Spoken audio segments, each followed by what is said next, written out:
Hi friends, welcome to Telugu ఎంటెక్ trader. ఈరోజు మనము ప్రీ మార్కెట్ అనాలిసిస్ చూద్దాము. సో ఇక్కడ నిఫ్టీ 5 మినిట్ క్యాండిల్ చూసాము. సో మొన్న ఎగ్జిట్ పోల్ రిజల్ట్స్ తర్వాత మార్కెట్ అయితే హ్యూజ్ గ్యాప్ అప్ ఓపెన్ అయింది, ఒక సైడ్ వేస్గానే ఉంది.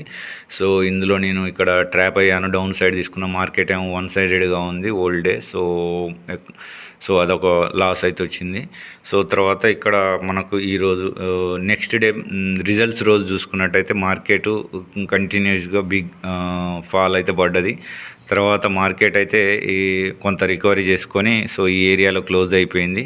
సో నిన్ననైతే చూసుకున్నట్టయితే మార్కెట్ మళ్ళీ ఈ ఏరియా నుండి ఈ ఏరియా వచ్చింది. సో దీన్ని మనం ఏ విధంగా అనాలిసిస్ చేద్దాం అనేది చూద్దాము. సో ఇక్కడ మనకి ఫిబొనాచి ఒకటి డ్రా చేసుకుంటే సపోజ్, సో ఫిబొనాచిని సో ఈ హైలో డ్రా చేసుకొని ఈ లో వరకు డ్రా చేసుకుంటే సో మనకి ఇక్కడ కరెక్ట్గా మార్కెట్ అయితే ఇక ఈ ఏరియాలో మనం చూసుకున్నట్టయితే మనకు ఈ ఏరియా మనకు ఒక రెసిస్టెన్స్గా ఉంది. సో ఇది 0.78% ఫిబొనాచి లెవెల్. సో ఇక్కడ ఆల్రెడీ ఈ 50% అనే దాన్ని నిన్న సో ఏ టైంలో అంటే కరెక్ట్గా షార్ప్గా 11:10 టైంలో మార్కెట్ అయితే 50%ని బ్రేక్ చేసేసింది. బ్రేక్ చేసిన తర్వాత నేను ఈ ఏరియాలో సో పైకి తీసుకున్నాను. సో మార్కెట్ సడన్గా డౌన్ వచ్చింది. సో నేను ఈ ఏరియాలో ట్రాప్ అయిపోయాను. సో అదొకటి.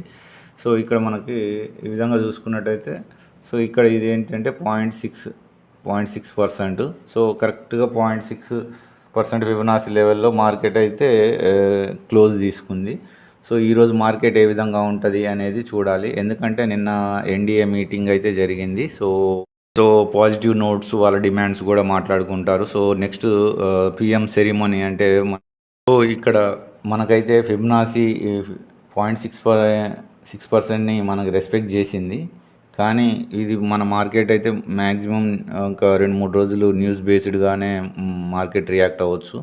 సో ఇక్కడ క్లియర్గా చూసుకున్నట్టయితే ఈ మార్నింగ్ మార్కెట్ ఓపెన్ అయిన తర్వాత ఇది 15 నిమిషాల క్యాండిల్లో so 9 EMA 9 exponential moving average. So ఇక్కడ క్లియర్గా 1 బుల్లిష్ క్యాండిల్ ఏర్పడ్డది. తర్వాత 2 bearish candles stop loss profit booking లాగా వచ్చేసి తర్వాత దీన్ని బేరిష్ సిగ్నల్ ఇచ్చింది. కానీ 1 బుల్లిష్ క్యాండిల్ సడన్గా దీన్ని పైకి లే చేసేసి సో ఇక్కడ క్లియర్గా చూసుకున్నట్టయితే 9 EMAని పైనే ఉంది. సో 9 EMAకి డౌన్ క్లోజ్ కాలేదు, ఇది ఎంగల్ఫ్ అయింది. సో ఈ బేరిష్ క్యాండిల్ని ఇది కంప్లీట్ ఎంగల్ఫ్ అయింది, బుల్లిష్ ఎన్గల్ఫింగ్.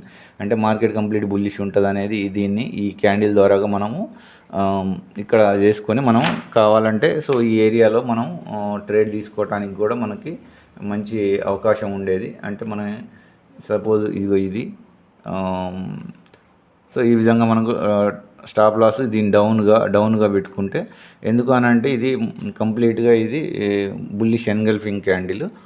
తర్వాత ఇది ఆల్మోస్ట్ చూసుకున్నట్టయితే మార్కెట్ ఇది 50% దాకా వచ్చింది. అంటే ఈ 7 ఎంటర్ అయి ఉంటే సో 50% ఫిబొనాచి లెవెల్ అంటే 350 పాయింట్లు మనం క్యాచ్ చేయగలిగే వాళ్ళం. సో అదేవిధంగా దాని తర్వాత కూడా కొంత నెగిటివ్ ప్రెషర్ స్టార్ట్ అయిన తర్వాత ఇది మధ్యలో తర్వాత మళ్ళీ పాజిటివ్గా మళ్ళీ 0.6%కి క్లియర్గా ఆ ఏరియాకి వచ్చేసింది. సో ఇప్పుడు మనం మార్కెట్ చూసుకున్నట్టయితే ఇక్కడ క్లియర్గా చూసుకున్నట్టయితే ఏ క్యాండిల్ కూడా 9 EMAకి డౌన్ సైడ్ క్లోజ్ కాలేదు, అంటే బేరిష్ సైడ్ అయితే ఇవ్వలేదు. సో ఇక్కడ కొద్ది కన్ఫ్యూజన్గా ఉంది. సో మార్కెట్ తర్వాత ఒక వన్ వే డైరెక్షన్ అయితే ఇచ్చింది. సో ఈరోజు అనేది మార్కెట్ ఎలా ఉండబోతుంది అనేది మనకి పైన అయితే ఒక రెసిస్టెన్స్ ఉంది 22,899. సో గ్యాప్ అప్ ఓపెన్ అవుద్దా లేకపోతే ఫ్లాట్గా ఓపెన్ అయ్యి పైకి వెళ్తుందో తెలియదు. గ్యాప్ అప్ ఓపెన్ అయినా ఇక్కడ సెల్లింగ్ ప్రెజర్తో డౌన్ వస్తుంది, అదొక ఛాన్స్ ఉంది. సో ఇక్కడ మళ్ళీ సపోర్ట్ తీసుకొని మళ్ళీ ఇటు వెళ్ళే ఛాన్స్ కూడా ఉంటుంది. లేకపోతే సెల్లింగ్ ప్రెజర్ వచ్చేసి మళ్ళీ ఇక్కడ 50% అంటే 22,309 దాకా మనకు ఒకటి ఉంది. సో ఇక్కడ 9 EMAని క్రాస్ అయిందంటే బేరీజ్ తీసుకోవడం అనేది ట్రై చేయాలి. 9 EMAకి పైన ఉన్నంత వరకు మనము దాన్ని సపోర్ట్ తీసుకొని బుల్ సైడ్ చేసుకోవడానికి ట్రై చేస్తే సరిపోతుంది. సో ఈరోజు నిఫ్టీ ఎక్స్పైరీ కాబట్టి దాన్ని కూడా కన్సిడర్ చేసుకొని చూసుకుంటే సరిపోతుంది. సో ఇక్కడ బ్యాంక్ నిఫ్టీ కూడా చూసుకున్నట్టయితే సో ఎగ్జిట్ పోల్ ముందు ఒక 1 వేగా బుల్లిష్గా ఉంది. తర్వాత నెక్స్ట్ డే బిగ్ ఫాల్ పడ్డది, తర్వాత ఈ ఏరియాలో క్లోజ్ అయింది సో బుల్లిష్ సైడ్ నుండి. సో నెక్స్ట్ ఇక్కడ మనకు నిన్న చూసుకున్నట్టయితే మార్కెట్ అయితే ఫస్ట్ 3 క్యాండిల్స్ బేరిష్ సైడ్ వచ్చింది. తర్వాత ఇక్కడ క్లియర్గా మనకు మనకు చూసుకున్నట్టయితే ఇది ఇది సో ఇది క్లియర్గా మనకి బేరిష్ ఎన్గల్ఫింగ్ అంటే బుల్లిష్ ఎన్గల్ఫింగ్ అన్నట్టు. సో ఇక్కడ ఈ బేరిష్ని కంప్లీట్గా ఇది ఎంగల్ఫ్ చేసేసింది. సో బుల్లిష్ సిగ్నల్ అయితే వచ్చింది. దీని తర్వాత మార్కెట్ మళ్ళీ ఇంకొక రెడ్ క్యాండిల్ స్టాప్ లాస్ కోసం వచ్చింది. తర్వాత మళ్ళీ నెక్స్ట్ కంప్లీట్గా సో ఈ ఏరియాలో మనకు ఇది ఎప్పుడైతే 9 EMAని క్లోజ్ చేసిందో పైన, సో ఇక్కడ ఈ ఏరియాలో మనం తీసుకొని వన్ వేగా మనం రైడ్ చేయడానికి స్కోప్ ఉండేది. సో ఇక్కడ క్లియర్గా చూసుకున్నట్టయితే మనకి ఫిబొనాసీ డ్రా చేసినా కానీ సో ఈ ఏరియా నుండి సో మనకి ఇంకా మంచి పొజిషన్ ఇక్కడ క్లియర్గా చూసుకుంటే సో ఇక్కడ మనకు లెవెల్స్ చూసుకుంటే సో ఇది ఒక రెసిస్టెన్స్గానే ఉంది, అంటే 50,000ది. సో అది ఇంకా చాలా లాంగ్లో ఉంది.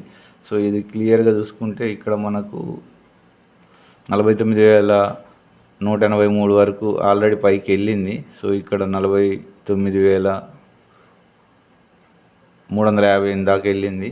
తర్వాత మనకి ఇక్కడ డౌన్లో చూసుకున్నట్టయితే ఇది ఒక 50% దాకా ఉంది. సో ఈ 50% దాకా వచ్చేసి 48,626 వరకు సో ఇక్కడ సపోర్ట్ తీసుకొని పైకి వెళ్తుందా, సో మార్కెట్ ఈ 9 EMAకి పైన ఉంటుందా కింద ఉంటుందా అనేది కూడా అబ్జర్వేషన్ చేసుకొని మనం ట్రేడ్ని ఫాలో అవుతే సరిపోతుంది.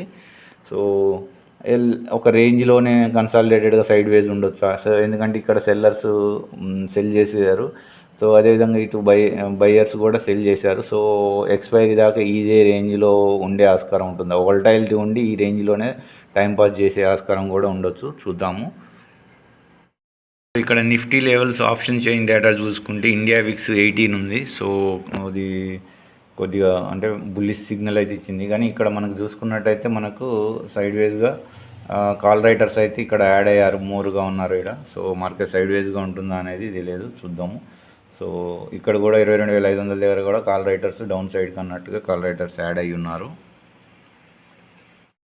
సో ఇక్కడ ఓవరాల్గా చూసుకుంటే పుట్ కాల్ రేషియో 0.61 ఉంది, అంటే కాల్ రైటర్స్ ఎక్కువగా ఉన్నట్టు. సో వేరీ సిగ్నల్గానే ఉంది, చూద్దాము. సో ఇక్కడ బ్యాంక్ నిఫ్టీ కూడా చూసుకున్నట్టయితే 49,000 దగ్గర పుట్ రైటర్స్ కాల్ రైటర్స్ సేమ్గా ఉన్నారు. సో మార్కెట్ అయితే అదే రేంజ్లో ఉండొచ్చు, ఒక రేంజ్లో. సో ఆల్రెడీ అప్పర్ లెవెల్ చూసాము, లోయర్ లెవెల్ చూసాము. సో ఒక వాలటైలిటీతో ఒక రేంజ్లో ఉండే ఆస్కారం అయితే ఉంది. సో దీన్ని బట్టి చూసుకున్నట్టయితే సో ఓకే ఫ్రెండ్స్, మీకు కంటెంట్ నచ్చినట్లయితే లైక్ చేయండి, షేర్ చేయండి, సబ్స్క్రైబ్ చేయండి. అదేవిధంగా మీకు డౌట్స్ ఉంటే కామెంట్ బాక్స్లో పోస్ట్ చేయండి. అదేవిధంగా మీరు ఏమన్నా టెలిగ్రామ్ ఛానల్లో జాయిన్ అవ్వండి, వాట్సాప్ గ్రూప్లో జాయిన్ అవ్వండి. లైవ్ అప్డేట్స్ అందుతూ ఉంటాయి. సో నెక్స్ట్ వీడియోలో మళ్ళీ కలుసుకుందాం. అంతవరకు సెలవు.